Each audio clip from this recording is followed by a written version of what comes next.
fin. Justement, ça vous rappelle quelque chose, la mort de Chebeya, ce double assassinat des activistes de droits de l'homme, Floribert Chebeya et son chauffeur. On en parle tout à l'heure. Mais l'actualité ce matin, Félix Tshisekedi en Angola, précisément à Luanda. Le Tundula, à peine au niveau du Conseil de sécurité, Eve Bazaïba qui convoque l'ambassadeur rwandais en poste à Kinshasa. Vous avez compris que Kinshasa est sur tous les fronts. Le président de la République a fait un aller-retour sur la situation sécuritaire à l'est du pays hier au niveau de Luanda. Tête à tête au niveau avec son homologue angolais, Joao Lourenço, lui qui a été mandaté par l'Union africaine dans le cadre de la CRGL de pouvoir faire cette mission de médiation, si vous voulez, des bons offices entre les deux capitales qui s'accusent mutuellement d'agression. Vous le savez, le président de la République est rentré. C'est vrai qu'à part la question de l'Est, il y a eu également des questions bilatérales qui certainement ont été passées en peigne fin entre l'Angola et la RDC. La question notamment du pétrole du Congo que l'Angola est en train de pomper, mais aussi probable, je dis probable, intervention des troupes angolaises qui seront peut-être invitées aussi pour venir à la rescousse des forces armées face en tout cas à cette hypocrisie de nos voisins au niveau de la partie orientale de la République démocratique du Congo. Les messages du gouvernement congolais via F. Bazaïba étaient fermes, 3 mots. On parle de protestation, désapprobation, mais également de la mise en garde. Même temps, en tout cas, au niveau du Conseil de sécurité des Nations Unies, avec les diplomates numéro 1, c'est-à-dire le ministre des Affaires étrangères. On en parle dans cette émission, édition spéciale, presque. Bienvenue à vous. Il revient de bonheur sur ce plateau de kiosque, Joseph Kongolo, très content avec nous. Bonjour, cher Joseph. Bonjour, cher Serge. Je suis très content d'ailleurs, comme vous l'avez dit tout à l'heure, de revenir sur votre plateau. C'est le grand retour, hein? Ouais, évidemment. Les plateaux ont changé après l'incendie qui nous a ravagé. Et je voulais vous féliciter pour ça. Merci beaucoup, Joseph Kongolo. Merci bien. Allez, Joseph Kongolo, c'est notre analyste, c'est notre consultant sur les questions internationales. C'est désormais avec lui que nous allons cheminer. Il va nous rejoindre. Joseph, Caribou Koukiosk. Stare. En face de Joseph, vous avez Jean-Romas Mokolo, qui n'est plus à présenter pour cette émission. C'est parmi les gardiens du temple de la rédaction de CCTV, tout comme de cette émission. Jean-Romas, bonjour. Bonjour Serge Kabongo. Très content de retrouver Joseph. En tout cas, très content. C'est lui que j'admirais sur Radio Kapi à travers mon ami et frère Alain Roumouchige, Kéline Kouté, Guy Maté. Donc j'ai l'occasion en tout cas de pouvoir le voir sur le plateau de Canal Congo Télévision. En tout cas, c'est un grand plaisir pour moi. Un mot en mémoire de Chebeya et de Bazana. Oui, en tout cas que leur sang puisse continuer à crier vengeance et que la justice puisse en tout cas aller jusqu'au bout, qu'on ne se contente pas seulement de condamner les lampistes, les exécutants, que les commanditaires, ceux qui ont planifié, donc les auteurs intellectuels de ces doubles assassinats en tout cas, soient aussi pourchassés partout surtout pour qu'ils puissent rendre en tout cas des comptes à la justice, pour que ça soit en tout cas une leçon pour tous ceux qui dirigent le pays, pour qu'ils n'abusent pas de leur pouvoir, pour qu'ils ne considèrent pas les autres comme des mouches à écraser. 12 ans, le dernier procès a tourné autour de tous ces militaires, policiers, autrefois en cavale, qui ont fait des dépositions et des déclarations très graves. Ni plus ni moins, ça prouvait à la face du monde qu'il s'agissait d'un crime d'État. Tout à fait. En tout cas, même au début, là, on savait que c'était un crime d'État parce qu'on a même vu les maquillages qu'on a mis autour du corps de Chebeya qui avait été retrouvé à Mitendi. Et tous ceux qui connaissent Chebeya, nous autres qui les côtoyons, nous savions que c'était un gars très discipliné qui ne pouvait pas s'adonner en tout cas de telles pratiques de notre âge. Donc c'est vraiment malheureux ce qui s'est passé. Voilà, c'est un peu ça, que justice en tout cas soit faite et qu'on puisse utiliser l'État, pas pour ses intérêts personnels, pas pour régler des comptes à des citoyens, mais pour trouver des solutions aux problèmes qui se posent dans la société. Et donc, pourtant, Chebeya ne faisait pas le travail pour lui, il faisait un travail au service de la République. Tout à fait. Donc, c'était l'intérêt général parce qu'il défendait le faible, il défendait les sans-voix. Et les dossiers derrière lesquels Chebeya était, c'était le dossier du massacre des militants de Bundu Dia Congo dans le Congo central. En 2007. C'était donc des violations massives des droits de l'homme et que lui, il était derrière ça pour quand même que justice soit faite, pour que ça serve de leçon à d'autres compatriotes qui, au nom de l'État, commettent des actes criminels au lieu de servir la communauté. Très bien. Joseph Kongolo, je n'aimerais pas que nous puissions parler des cas de Chebeya et de Fidel Bazana, mais c'est sur la planète, c'est sur le monde. Les activistes des droits de l'homme, c'est là qui sont là pour défendre les droits humains. Les journalistes qui émettent des sons de cloche un peu divergents, ils sont très mal vus par des dictatures, même pas des dictatures, même par des grandes démocraties. On sait comment ça s'arrange. Oui, on dit toujours que le journaliste, c'est un pouvoir. Et très souvent, c'est un pouvoir qui est en confrontation avec les pouvoirs officiels, les pouvoirs officiels, comme nous disons, donc tout ce qui constitue l'État en général. Alors, il faut savoir le gérer. Il faut savoir le gérer, ça veut dire, vous devez aussi respecter votre déontologie. Et dans la déontologie, il faut qu'il y ait du bon sens. Et en face, effectivement, c'est là qu'il y a un problème, parce que le pouvoir, c'est des intérêts.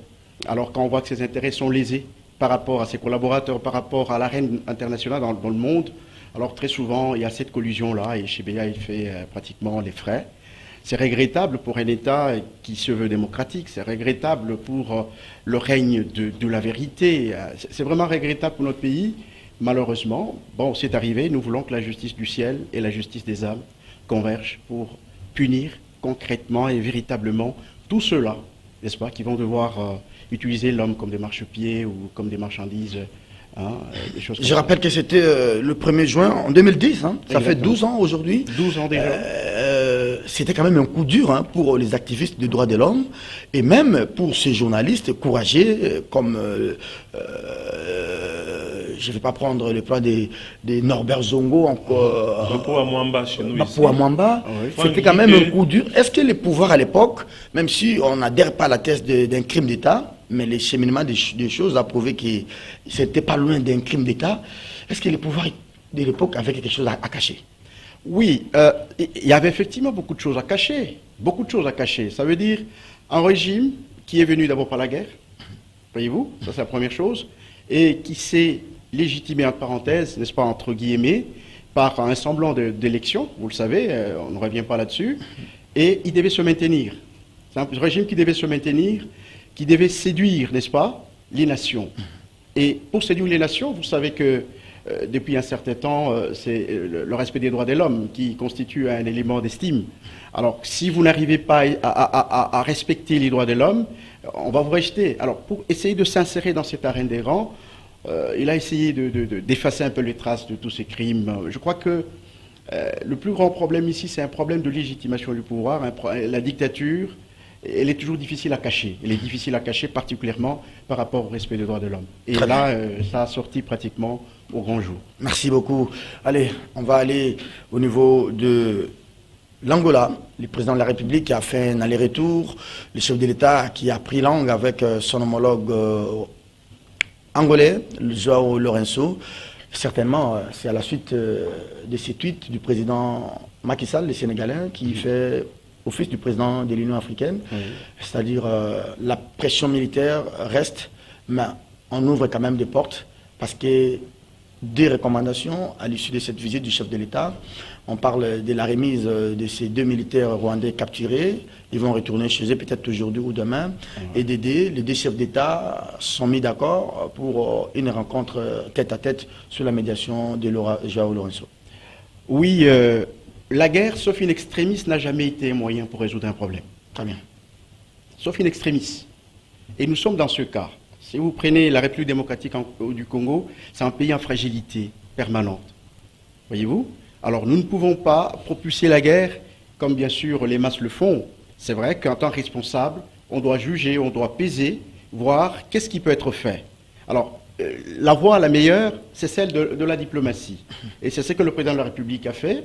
On a choisi la voie de la diplomatie. C'est aussi une autre guerre qui ne dit pas son nom. Ben, tout à fait. La diplomatie, c'est le prolongement de la guerre, en fait. Voilà. Ou ça peut être un début de la guerre physique, violente, mais c'est aussi une façon de se battre, mais sur le plan tout à fait de la négociation. Donc le président choisit cette voie de la diplomatie avant, bien sûr, que les choses ne dégénèrent.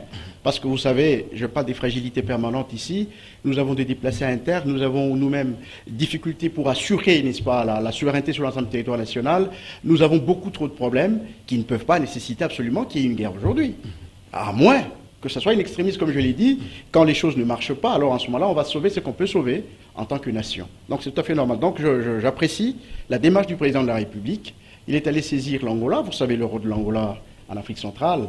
Vous savez que l'Angola peut amener, il a donné le pouvoir en République démocratique du Congo, et en deuxième temps, il a sauvé le pouvoir. Il a sauvé le pouvoir ici. Voilà, exactement. Donc, en 2 reprises d'ailleurs. Hein. Ah, ok. Donc l'Angola, c'est une puissance régionale, c'est une puissance militaire régionale, en même temps une puissance politique. Parce qu'en fait, la puissance politique, parfois, elle prend son appui sur la puissance économique et militaire. Donc l'Angola, c'est une puissance politique pour l'instant et puissance militaire. Nous pensons qu'il est mieux placé, n'est-ce pas, pour pouvoir assurer la médiation entre les deux nations en conflit. On n'est pas qu'avec l'Angola, il y a aussi les fronts au niveau du Conseil de sécurité avec Lutundula, mais ici au pays, Lutundula qui n'est pas là, oui. On a vu F. Bazaïba qui faisait son intérim convoquer l'ambassadeur rwandais. J'ai été totalement d'accord avec le ton adopté, parce que la diplomatie, il y a 2 types de diplomatie. Il y a la diplomatie structurelle, d'origine latine, là où c'est des lettres, c'est des déclarations. Mais j'ai aimé cette façon de faire les choses, parce que, en fait, si nous voulons bien le voir, c'est un prolongement. Rappelez-vous que le président n'a pas su serrer la main à son homologue au Kenya, je pense. Oui. C'était au Kenya. Donc c'est pratiquement un prolongement, n'est-ce pas, d'un comportement qu'on a affiché. Ça, c'est la diplomatie structurelle. C'est des gestes, des attitudes qui dénotent, n'est-ce pas, un message.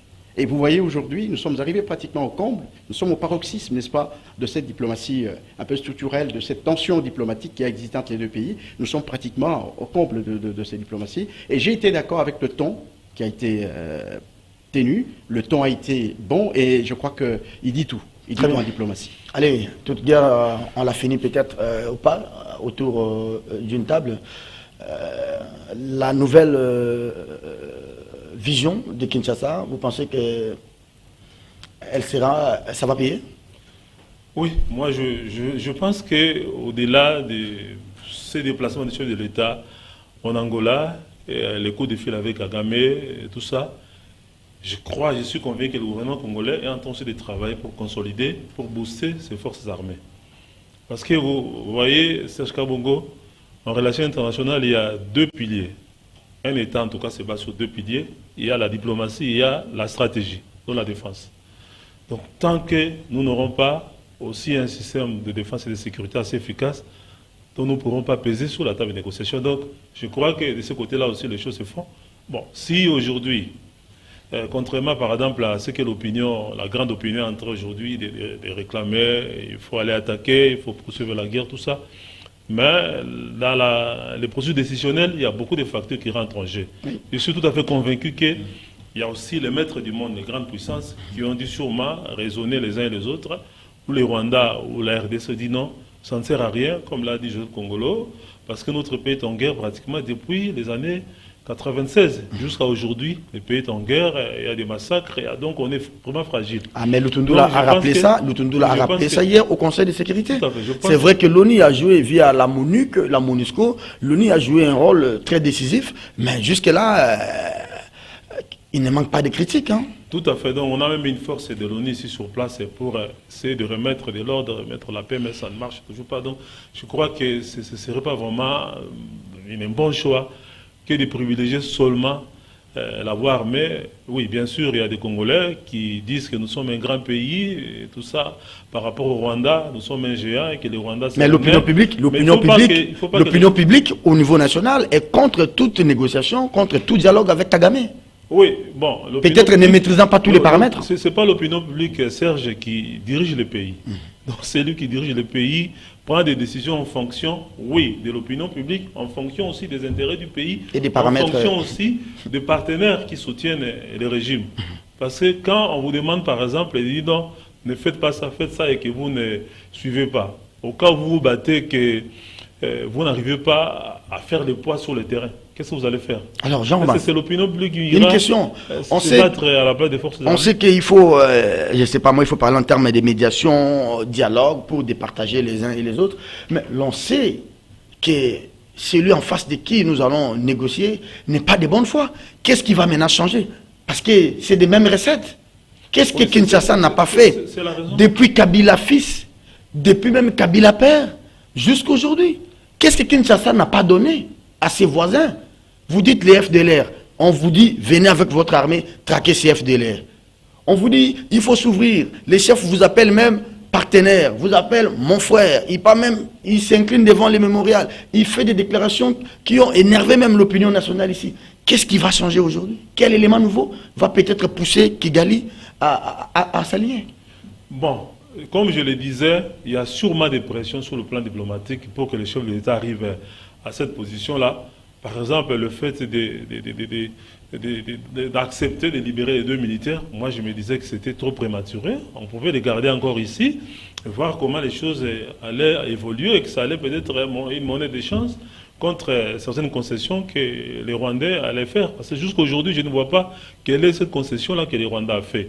Par contre, en suivant le ministre des Affaires étrangères du Rwanda, il est en train de menacer, il estime que, voilà, ils sont prêts à faire la guerre ici. Si nous attaquons encore, nous envoyons, c'est pas un obus sur leur territoire. Et ils disent qu'il y a une campagne de haine qui est en train d'être menée ici contre les Tutsis pour qu'on mène un génocide. Voilà, donc ils sont en train de se victimiser. Donc il n'y a pas un élément nouveau. Mais je suis convaincu que si le chef de l'État est arrivé à ces points-là, à céder, sûrement qu'il y a sûrement des pressions. Mais comme je le disais, il ne faut pas on croit que c'est l'opinion publique qui dirige le pays. Très bien. Donc si le président a sûrement des canaux, a sûrement des paramètres qui les déterminent pour pouvoir prendre des décisions. Je disais par exemple ici, oui, le Rwanda c'est un petit pays, un nain sur le plan géographique, mais sur le plan diplomatique et géopolitique, le Rwanda c'est aujourd'hui un géant par rapport à la RDC. C'est un peu comme l'Israël dans la sous-région du Moyen-Orient. L'Israël est un petit pays, mais qui tient tête à des grands pays comme l'Arabie Saoudite, comme l'Égypte, comme la Syrie, tout ça, donc le Liban. Donc nous devons en tout cas nous battre pour consolider notre système de défense et de sécurité. Il ne suffit pas seulement de crier, nous devons envahir les Rwandais. Il y en a qui disent qu'il faut même occuper le territoire rwandais. C'est facile à dire qu'à faire. Donc nous avons en tout cas du pain sur la planche. C'est temps qu'on nous donne pour pouvoir essayer peut-être de trouver une solution négociée. Ce n'est pas une mauvaise chose parce que nous n'avons pas que le Rwanda comme adversaire, comme ennemi à combattre. Nous avons une multitude de groupes armés et surtout Codeco, les ADF Nalu qui égorgent et qui tuent. Donc vous êtes pratiquement là, quand vous avez par exemple, vous êtes sur une pirogue qui sointe partout là. C'est difficile en tout cas de pouvoir colmater tous ces trous-là.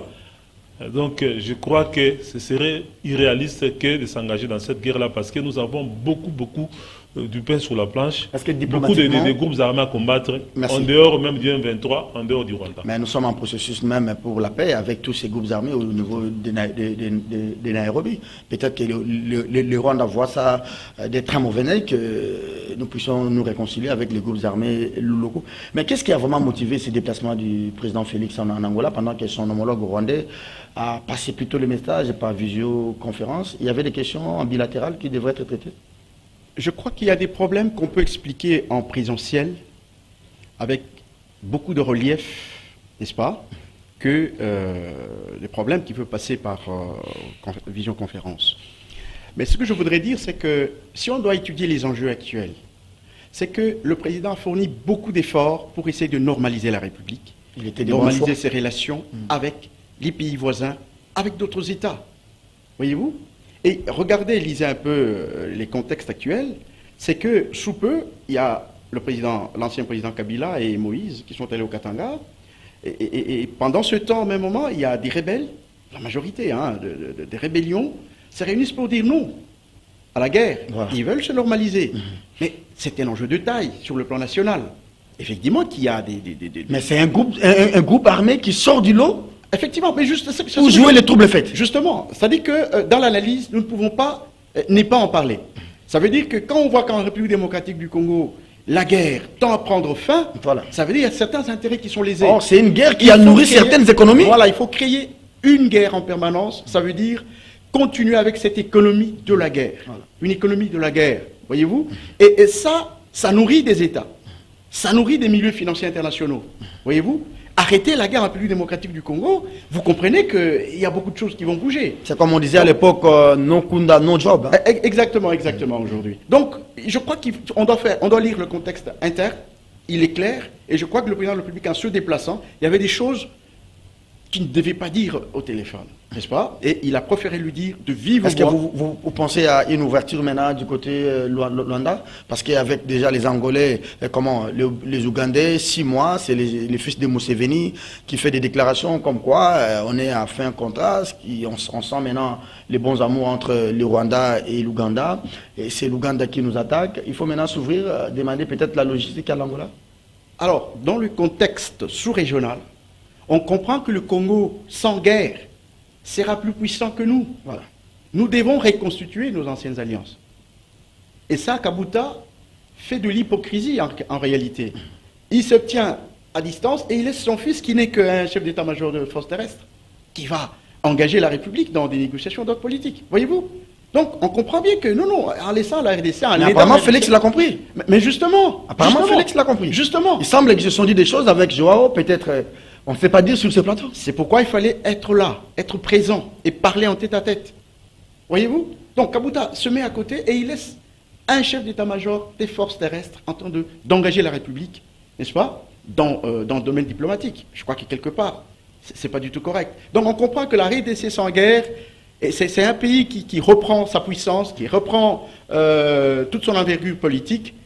Je crois que ce serait une erreur de leur part de cette République. Il faut le fragiliser davantage. Et vous voyez les amours forcés en quelque sorte. Alors, la stratégie de Kinshasa, on en parle, madame, messieurs. Vous regardez kiosque, Joseph Kongolo et Jean Romas décryptent pour nous l'actualité sur les fonds diplomatiques. Kinshasa qui se déploie en Angola, qui se déploie également au niveau de New York. Les discours, les tons étaient quand même trop forts hein, avec Lutundula. Nous connaissons quand même les recettes, a dit Lutundula, parce que le Rwanda, selon les patrons d'affaires étrangères, avait créé un espace de dialogue pour cette rébellion écran. Mais nous connaissons les recettes, Jean. Quelles sont les recettes? C'est-à-dire quoi? Il faut trouver un cadre pour les M23, les mixages, il faut faire l'intégration, il faut faire les brassages, il faut leur trouver des places au sein du gouvernement national, il faut leur trouver des places au sein du gouvernement provinciaux, le Nord et le Sud Kivu, peut-être dans d'autres provinces. C'est des vieilles recettes et qui n'ont pas donné des fruits escomptés. Et maintenant que Kinshasa passe à l'étape suivante, c'est-à-dire déclarer les M23 comme force terroriste. Est-ce que ça peut changer la donne? Oui, en fait, le problème, c'est lequel? Le Rwanda considère que le Congo, c'est un nain diplomatique qu'il faut en tout cas manipuler, parce que vous avez vu, par exemple, en 1996 avec l'AFDEL, qui était en fait un mouvement d'agression, une rébellion qui cachait l'agression rwando-ougando, burundo, érythréenne, tout ça, contre les Congos. Et malheureusement, les Congolais, nous-mêmes, nous avons en tout cas prêté le flanc à ces schémas-là. On a parlé de la libération. Voilà. Nous avons crié à la libération. À l'époque, je me rappelle que le régime de Mobutu, même à travers les services de sécurité, se débattait pour faire comprendre aux Congolais que ceux qui venaient là, ce n'étaient pas des libérateurs, c'était en fait un loup sur la peau d'un agneau, tout ça. Mais les Congolais ne comprenaient pas. Et le Rwanda a cru bon que c'est cette manière-là de faire, cette méthode-là, pouvait en tout cas réussir à tous les coups. C'est ainsi qu'on est venu avec les RCD Goma. On a multiplié les RCD. Après, on a eu CNDP et maintenant c'est l'M23. Il semble, bah, vous voyez, ce sont les mêmes recettes, hein. Voilà, même modus operandi. Il croit que les Congolais sont toujours des naïfs des 96 à l'époque de l'AFDEL, à l'époque du RCD, parce qu'on a retrouvé des Congolais là-bas, et surtout que le chef de l'État actuel, en arrivant au pouvoir, il est allé au Rwanda, il est allé s'incliner devant les victimes des génocides, tout ça, et, il a appelé frère, il a cru que non, en tout cas. Cette fois-ci, je vais encore enfoncer les clous. Ce n'était pas de la naïveté, voilà. Non hein? Bon, il fallait je crois que c'était de la naïveté, mais... C'était stratégique. Le chef d'État s'est ressaisi, oui. Et comme Mouzé s'était ressaisi aussi, malheureusement, lui, à l'époque, quand il s'est ressaisi, bon, le Congo n'était pas encore très solide. Aujourd'hui, je crois que le Congo a suffisamment aussi des alliés, comme nous l'avons indiqué ici avec l'Angola. L'Angola n'a pas de frontière avec le Rwanda. Et l'Angola aussi, je crois, est jaloux aussi de l'hégémonie que le Rwanda voudra en tout cas imposer dans la sous-région des Grands Lacs. C'est la raison pour laquelle Angola, je crois qu'il y a des choses... Répondez à ma question. Maintenant que Kinshasa qualifie les M23, je ne sais pas s'il faut appeler ça M23 parce que pour Kinshasa, les M23 n'existaient pas. Il s'agit de l'armée rwandaise et c'est une pseudo-rébellion, c'est des rébellions écrans. Maintenant que ce mouvement est qualifié de mouvement terroriste, on va encore demander à Kinshasa de se mettre autour d'une table avec ces gens. Non, mais quand déjà vous qualifiez un mouvement comme étant terroriste, je crois qu'il faut fermer définitivement la porte à toute négociation, comme on l'a vu par exemple sous d'autres cieux, les États-Unis n'ont jamais négocié avec Al-Qaïda. Par contre, on a tout fait pour traquer les dirigeants d'Al-Qaïda. Donc aujourd'hui, là, comme nous avons franchi les Rubicons, nous avons en tout cas déclaré ce mouvement un mouvement terroriste, donc il n'y a plus question de négocier. S'il fallait négocier des mois après, demain, je crois, c'est avec le Rwanda. Mais je compare un peu le comportement du Rwanda à la Russie. Le Rwanda, même l'Ouganda, se considère comme les protecteurs d'une certaine ethnie qui se retrouverait et en Ouganda, et au Rwanda, et au Burundi, et au Congo. Mais moi, je me rappelle par exemple que nous avons des francophones en Belgique. Ce n'est pas pour autant que entre les francophones et les flamands, quand ils se tiraillent là, la France ne prend pas fait de cause pour les francophones, pour dire que non, c'est la même population, ou quand les francophones qui sont au Canada se tirent avec les anglophones, la France n'intervient pas. Donc c'est un peu comme la Russie, qui estime que non, tous les russophones doivent être protégés par la Russie, et qu'il faut leur trouver un territoire sur les territoires ukrainiens pour les installer, pour installer une république. Donc c'est un peu le schéma que les Rwandais voudraient faire, c'est-à-dire avoir un territoire où va habiter que les Tutsis. Or, les Tutsis, c'est une ethnie, ce n'est pas une nationalité. On peut être Tutsi, avoir une nationalité américaine, avoir une nationalité belge ou française, ou congolaise, ou rwandaise, ou ougandaise. Donc, je crois que s'il y a des Congolais, par exemple, qui se sentent lésés, il n'appartient pas à un pays étranger de pouvoir défendre leurs droits. Il appartient à eux-mêmes de faire entendre leur voix dans leur propre pays et que des solutions soient trouvées. Donc je crois que, comme on les a déclarés mouvement terroriste, il faut renforcer notre armée et voir ce que les Rwandais vont faire. Au cas où les Rwandais continuent en tout cas à les instrumentaliser, il faut considérer que c'est une agression. Et il faut réagir en conséquence. Voilà. La thèse congolaise va passer certainement aux Nations Unies, ça va passer... On ne sent pas vraiment à l'Union européenne. À peine j'ai suivi avant-hier la commission des affaires étrangères du Sénat américain qui attend demander des comptes à Kigali pour cette agression de la République démocratique du Congo. Mais même avec l'Angola, il faut quand même normaliser nos relations diplomatiques. Hein. Depuis que Kazadi Nyembo, il est maintenant sénateur, on n'a plus d'ambassadeur, même nos consuls là-bas. On ne peut pas penser qu'être en bon état avec l'Angola pendant qu'on n'a pas un ambassadeur. Et ils en ont ici, nous... Bon, dans le dossier actuel, c'est un fait mineur. Parce que si vous avez bien observé, le président de la République a dirigé seul la diplomatie de la République démocratique du Congo. Et il a fait du ministre, du vice-premier ministre, comme, disons, un commissaire, un envoyé du président de la République. Je ne sais pas, depuis le début, vous allez constater que le président... Mais le chef est le premier diplomate du pays. Absolument. Oui, mais ici, il joue en plein le rôle. Il joue en plein le rôle. Bon, je voudrais revenir sur quelque chose qui risque de ne pas être évoqué ici. C'est que, d'abord, cette crise, elle n'est pas seulement congolaise et sous-régionale. Donc, nous devons quand même donner d'autres aspects de cette crise, n'est-ce pas? Donc, il faut voir que la marche du monde aujourd'hui démontre assez suffisamment que le monde n'a plus de leadership, en principe. Aujourd'hui, le monde n'a plus de leadership. Vous vous rappelez de 1945 jusqu'en 89.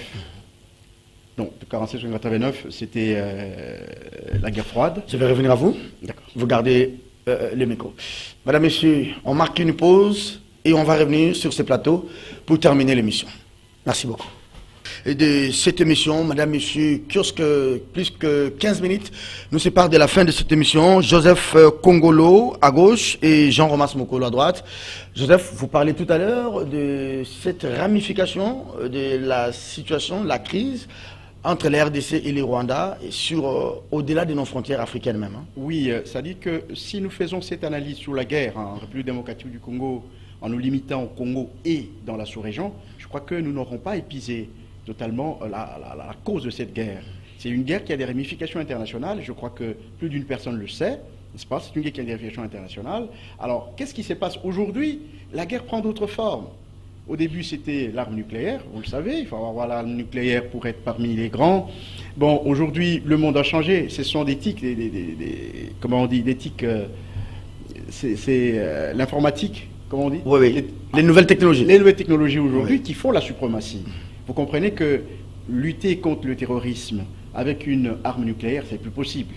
Aujourd'hui, c'est la technologie, ce sont les nouvelles technologies qui essayent, n'est-ce pas, de faire toutes ces choses. L'aéronautique, Tout ça, tout dépend. les renseignements, Tout. la transmission. Tout est dedans. Et pour en faire, il faut trouver des matières premières à l'est du pays. Exactement, Voilà. c'est-à-dire les États-Unis tentent de contrôler les sources des matières premières.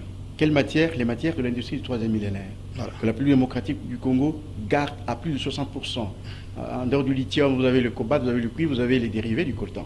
Donc, vous comprenez que la guerre a changé de forme. La guerre a changé de forme aujourd'hui. Alors, c'est pourquoi il faut comprendre que, vous savez que le président de la République, au début, il a rencontré 2 fois Bill Gates aux États-Unis, toujours autour de la guerre de l'Est. Donc, il faut que les gens comprennent que la guerre a des ramifications internationales et que ce n'est pas des simples ramifications. Il y a des multinationales tout entières qui sont impliquées dans cette guerre. Il y a des qui vivent de industries cette qui guerre. vivent par rapport à ça. Absolument, de cette guerre. Et que le Rwanda, l'Ouganda et les autres, ce sont des sous-traitants. Mais là maintenant, nous devons réfléchir, maintenant comme un grand garçon, comme une grande nation, Oui. de se dire, nous régorgeons des gisements ou des matières qui aujourd'hui permettent à ce que l'aéronautique sur le plan national puisse marcher, pour que les NTIC puissent marcher, pour que la transmission ou la communication puisse marcher. Comment travailler de manière à ce que on ne peut pas servir tout le monde, mais pourvu que cela ne nous ramène pas la guerre. D'abord, sur le plan diplomatique, c'est un élément de puissance. C'est un élément de puissance. Le fait de regorger toutes ces matières, c'est un élément de puissance qui peut nous aider de nous imposer dans l'arène des grands. Voyez-vous? Mais alors, il faut exercer la souveraineté sur ces matières. Mais il faut développer un système de défense interne très efficace. Absolument. Il y a aussi des pays qui ont tous ces jugements, qui ont toutes ces matières, mais à qui on ne mène pas la guerre comme on le fait chez nous. Mais tout à fait. Effectivement, c'est parce que la proportion, la quantité de ces matières, et puis c'est presque toutes les matières. Vous voyez? C'est presque toutes les matières. Alors, la puissance de demain, c'est la puissance qui va contrôler toutes ces matières, c'est la puissance technologique. Ah oui. Voyez-vous? Alors, il faut, c'est pourquoi nous vivons en Donc guerre. nous sommes au Nous vivons cœur, en au guerre. centre de Soyons conscients de ça. En principe, ceux qui portent le pouvoir à la République démocratique du Congo, le président Félix, son gouvernement, pas seulement son gouvernement, le président Félix, n'est-ce pas? Nous-mêmes, nous Congolais, nous devons avoir un autre regard de nous-mêmes. Un autre regard de nous-mêmes. Et ce regard va nous aider de nous imposer aussi dans cette arène. à De développer trouver quelque part. peut-être une autre manière de... Absolument. De se voir d'abord, de voir l'autre. Nous ne sommes plus les mêmes Congolais d'hier. Nous ne sommes plus les mêmes Congolais d'hier. Regardez toute cette guerre qu'il y a autour du Congo. Parfois, ça passe par le Rwanda, ça passe par les multinationales, ça passe par là. Les groupes armés locaux, Tout ça. en Ituri également. Tout ça, c'est autour de toutes ces matières. Il n'y a plus rien d'autre. Et nos amis, nos voisins, ce sont des sous-traitants, tout simplement. C'est ce qu'on appelle les forces de la périphérie, qui essayent de profiter parce que les matières passent par eux. Je vous rejoins Bon. quand même dans ce qu'il a dit. Il y a quand même du consistant, il y a du lourd dans ce qu'il Oui, dit. bon, en fait, Il faut développer un coût subjectif interne très fort. nous avons un problème, je crois, de mentalité, de comportement nous-mêmes, et vivement en tout cas un changement de mentalité, une révolution de mentalité. Parce que, vous savez, pour que toutes ces exploitations illégales, tous ces bradages de nos ressources s'effacent, c'est à travers aussi des Congolais. Vous savez par exemple que l'AFDEL, quand elle menait la guerre contre le régime de Mobutu, Laurent Désiré Kabila n'était pas encore chef de l'État. Il avait signé des accords avec des multinationales. Est-ce que vous trouvez normal que des multinationales comme ça contractent des accords avec un rebelle? Ça veut dire que nous-mêmes aussi nous avons... Je ne sais pas vous couper. Oui. Vous savez qu'il y a même des multinationales qui signent des accords avec des candidats gouverneurs. Vous allez à la Chopo, on sait qu'au niveau de la Chopo, il y a tel jugement de pétrole, il y a tel. Il faut déjà soutenir tel candidat. Les jours où il passe, il est gouverneur. Nous, Chinois, nous qui nous allons... Moi, j'ai annoncé ma candidature comme gouverneur du Nord-Ubangi. Oui. Je ne vous dis pas combien de partenaires sont venus me voir. Donc, je ne vous dis pas. Donc c'est ça aussi le grand problème. Donc nous n'avons pas de patriotes. Nous n'avons pas des gens qui mettent au premier plan l'intérêt général. Nous avons, tout le monde veut en tout cas privatiser le Congo pour son propre compte. On n'a pas de serviteurs de la République. Parce que si nous étions un peuple comme les Iraniens, comme d'autres peuples, mais personne n'accepterait qu'un expatrié ou une multinationale puisse vous manipuler pour que vous puissiez signer un contrat léonin contre... Ils manipulent même les députés provinciaux pour faire tomber des gouverneurs qui résistent, qui ne veulent pas signer leur contrat. Donc je crois que au-delà du fait que nous pointons du doigt l'autre, les étrangers, les grandes puissances, nous devons travailler sur nous-mêmes. Donc nous-mêmes aussi, nous sommes en partie responsables de ce qui nous arrive. Par exemple, le fait c'est de s'associer à des étrangers pour combattre son propre pays. Vous avez vu l'RCD par exemple. Mais tout le monde savait que c'était une agression. Mais des Congolais ont été recrutés pour c'est pas nationaliser, congoliser cette agression pour que ça devienne une rébellion. Tout ça parce qu'il y a des gens qui estimaient que non, derrière cette guerre-là, c'est du business, je vais m'enrichir, je vais arranger la vie de ma famille, je vais me faire une santé financière. Donc le plus grand problème c'est celui-là. Mais est-ce que nous-mêmes aussi, nous ne pouvons pas par exemple nous asseoir, essayer de nous organiser, gérer mieux notre État, sans incurie? Est-ce que vous pouvez comprendre, Serge Kabongo, pendant qu'on nous agressait à l'Est par les Rwandais via l'M23, ici au Parlement, le président de 2 chambres était en train de se battre pour un juge. Voilà, pour un juge au niveau de la Cour constitutionnelle. Vous trouvez ça normal? Si vous trouvez normal... Nous sommes ailleurs. Hein? Voilà. Or, à ce moment-là, si nous étions vraiment un peuple digne de ce nom, des patriotes, on allait même sursoir à ces débats-là pour pouvoir regarder... Est-ce qu'il y a une dernière question? Une dernière question. À vous entendre parler, personnellement, vous, M. Joseph, j'ai comme l'impression que même l'embargo d'armes sur la RDC participe à cette politique que vous décrivez tout à l'heure. Mais absolument. Ça dit que la communauté internationale est cohérente. On ne veut pas nous armer, mais on sait qu'on nous fera la guerre. Il faut garder cette fragilité. Oui. Ça nous pousse à tendre la main à l'autre. Ouais. Ça nous pousse à... Qu'est-ce que je disais autrefois ici, pas ici, mais quelque part, je disais que notre gouvernance, elle est tellement pauvre à tel point qu'elle produit des formes de conscience de suggestion. Nous sommes comme des sujets qui reçoivent de l'extérieur, qui reçoivent tout, des idées, de ceci et de cela. Et à ce moment-là, nous n'avons pas une identité. Mais maintenant, on commence à dire Kabila est venu, il s'est ouvert aux Rwandais pour attaquer les rebelles. Tshisekedi vient, il prend les Ougandais. Maintenant, on voit Tshisekedi qui se retourne du côté de l'Angola. Ça devient quoi? C'est un fourre-tout maintenant. Effectivement, le problème qu'il y a, c'est quoi? Au moins, Félix a compris au début que ce n'était pas seulement une affaire de la sous-région, c'était une affaire internationale. Il a commencé à couper les racines internationales. Alors, comment travailler pour faire pencher la balance, pour faire changer un peu la donne? Dire par exemple à ces multinationales, dire par exemple à ce membre de la communauté internationale, un peu comme disait Sarkozy, même si je n'étais pas à l'époque d'accord avec lui, venez par la grande porte, si vous voulez ça, vous avez votre part. Kabila en a fait avec les Chinois. Il y a un problème de révolution des mentalités, de révolution des responsabilités en République démocratique du Congo. Nous ne nous sommes jamais mis d'accord sur les fondamentaux. Qu'est-ce qui est fondamental ici? Qu'est-ce que Mobutu n'a pas fait que l'autre doit faire, malgré qu'on est venu au pouvoir? Qu'est-ce que Kabila n'a pas fait que l'autre qui vient doit faire? Quelles sont les bonnes recettes laissées par Kabila? Effectivement, même pas ça, c'est-à-dire que nous avons des objectifs communs. Qu'est-ce qu'il faut faire dans la République démocratique du Congo?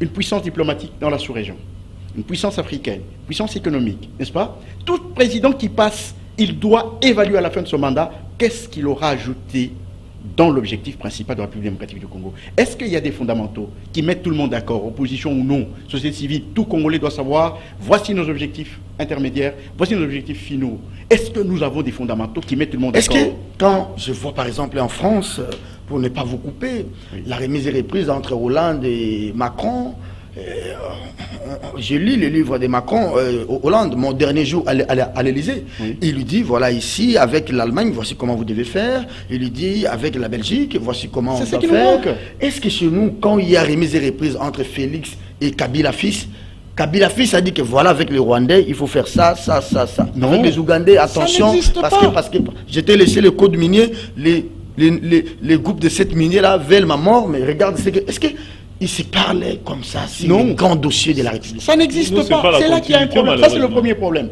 Deuxième problème, c'est le problème de leadership.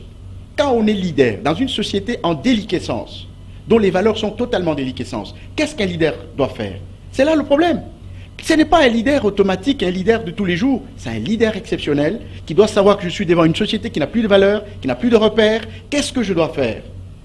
Et là, le leader qui arrive, Félix doit avoir une autre communication qui est différente de l'ancienne communication. Parce que les mentalités changent comment? C'est pas avec des pancartes. C'est pas avec des cris à la télévision. Il y a un discours en fond, un discours qu'il faut construire. Il faut construire un discours d'abord. En plus, ajouter des comportements. C'est ça les valeurs. Quand nous disons que le régime de Kabila c'est la prédation, c'est quoi? C'est parce que eux-mêmes qui étaient au pouvoir, ils ont commencé à détourner de l'argent de l'État, ils ont créé une valeur. C'est ça les valeurs du régime. Voyez-vous. Donc Félix a un nouveau discours qu'il doit donner aux Congolais. Il doit communiquer suffisamment sur la révolution des responsabilités, la révolution des mentalités. Et là, nous pouvons avoir un esprit qui est conforme à ce que nous sommes. Vous êtes d'avis que ça peut être une opportunité pour Félix dans cette situation de la crise à l'Est des CBI? On sent une sorte de l'unité autour de lui, l'opinion publique vraiment avec le président de la République. Vous pensez que c'est un élément de plus?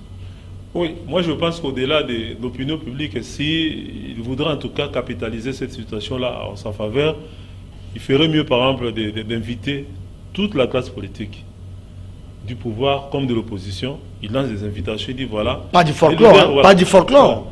Des leaders qui se sinon on va voir les Mamadi Poupoula. Dans ces pays, quand on dit il faut parler, vous allez voir, on va commencer à ramasser même les Mamadi Poupoula, consultations. Non, comme ça s'est passé aux consultations. Voilà. Nous connaissons, il y a des leaders par exemple dans ces pays. Vous avez Bemba, vous avez Katumbi, vous avez Fayoulou, vous avez Mouzito, vous avez voilà, tous ces beaux mondes-là. Ils se retrouvent autour d'une table pour qu'on voit quand même que non, les Congolais. Non, contrairement à l'époque de Kabila, les gens pensaient que la guerre, Kabila était des mèches avec les Rwandais. Mais aujourd'hui, quand vous interrogez les gens, on sent que non, Félix n'en est pour rien, on agresse Félix et nous devons être derrière Félix. Oui, bon, pas derrière Félix, mais derrière les institutions. Oui, mais c'est lui qui incarne les parce que quand vous dites c'est derrière les hier, les gens pensaient que c'était une affaire de Kabila. Oui. Je ne sais pas si vous interrogez les gens à la cité. Aujourd'hui, les gens ils comprennent que... Oui, mais Serge, une grande difficulté aussi, c'est laquelle? Vous savez qu'il y a eu des opposants qui ont organisé des manifestations contre les Rwandais ici, ainsi même devant l'ambassade du Rwanda, mais qui ont été gazés à plusieurs reprises. Il faut encadrer. Réprimés par la police. Il faut encadrer. Bon, pas encadrés, mais réprimés. Mais aujourd'hui, on en est où? Donc, je crois que le comportement de ceux qui sont au pouvoir aussi détermine aussi celui des opposants. Parce que quand vous faites... Et de la population aussi. Vous faites une gestion partisane de l'État, ceux qui ne sont pas de votre obédience, ils font quoi? Ils vous rejettent, ils considèrent qu'ils ne sont pas concernés par ce que fait le gouvernement.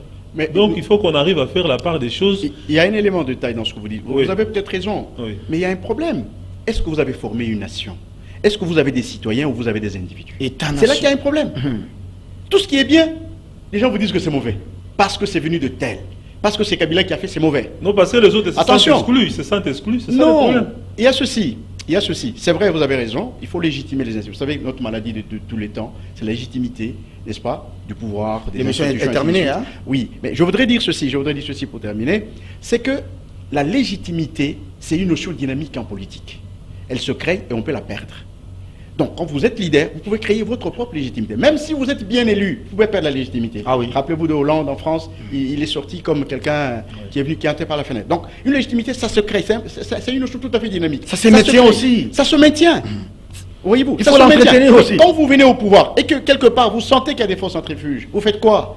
Vous essayez de construire un discours pour essayer de mettre tout le monde ensemble et augmenter en puissance. Merci. Et vous traitez aussi vos concitoyens de la même façon, qu'ils soient de l'opposition ou des pouvoirs. C'est aussi. Mais justement, l'entretien, la maintenance, c'est tout ça. Vous ne jamais fait dans ces pays. Jean Romas, l'état de siège doit continuer ou bien il faut lever l'état de siège? Moi, je pense que, personnellement, il faut lever cet état de siège. Avec tout ce que nous connaissons?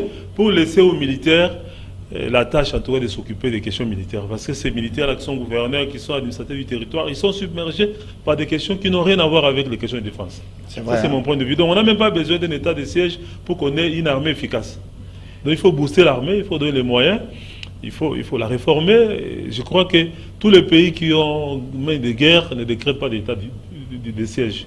Ce n'est pas important que d'avoir un état de siège pour forcément avoir des résultats sur le terrain. Si vous avez une armée qui est efficace et qui est aguerrie et qui est bien entretenue, dont les militaires sont motivés, je crois qu'on peut faire l'affaire. Merci. Moi, je crois... Oui, allez-y. Je crois qu'il faut maintenir l'état de siège. Nous sommes sur une population où pratiquement une bonne partie est laquée, c'est-à-dire que ce sont des correspondants des forces qui nous agressent. Et vous savez qu'à un certain moment, le président de l'Assemblée nationale a demandé aux députés de quitter les rébellions. Ça veut dire que... Cité aussi attention, c'est pas son rôle, c'est pas son rôle, c'est pas son rôle. Le problème, c'est lequel? C'est que quand vous avez, c'est un exemple, vous avez des députés provinciaux qui sont dans la rébellion, vous avez les gouverneurs, eux qui sont au pouvoir, qui sont dans la rébellion, ils vont constituer un frein pour des véritables opérations. Qui sont de mèche avec tous ces gens. Absolument, avec des groupes armés. Un véritable frein dans la traque de toutes ces puissances négatives. Moi, je crois plutôt qu'il faut reformuler, n'est-ce pas? Reformuler les renforcer et continuer. Et je crois que ce n'est pas à nous que ça fait mal. L'état de siège fait plus mal à nos voisins et cette guerre n'est pas loin des conséquences de l'état de guerre. Et à l'air suppos qui sont ici. Mais tout à fait. D'abord, vous savez que depuis un certain temps, tous les minéraux qui font fonctionner les usines qui sont construites sur la frontière RDC sont fermés. Et ça fait plus mal ailleurs qu'ici chez nous. Ici, chez nous, c'est peut-être des appétits politiques, des gens qui sont restés au chômage pendant une année sans travailler, des fonctionnaires, des députés provinciaux, et tout ça, ainsi de suite. Ils sentent que ça ne marche pas. Ils ont des frères, ils ont des cousins, ils ont des partis politiques et tout ça, ils essaient de remuer la population. Mais en réalité, ça fait plus mal à ceux qui nous attaquent aujourd'hui. Merci beaucoup, Joseph Kongolo. Merci aussi à Jean-Romas Mokolo. À vous, chers téléspectateurs et auditeurs. L'émission est retransmise en direct sur la 96.8, la fréquence modulée Radio Liberté Kinshasa. Prenez ce rendez-vous en rediffusion 18h heure de Kinshasa, 19h heure de Siangungu au Rwanda, 9h30 demain pour la partie économique de votre mag. Au revoir et bonne évasion sur les antennes de Canal.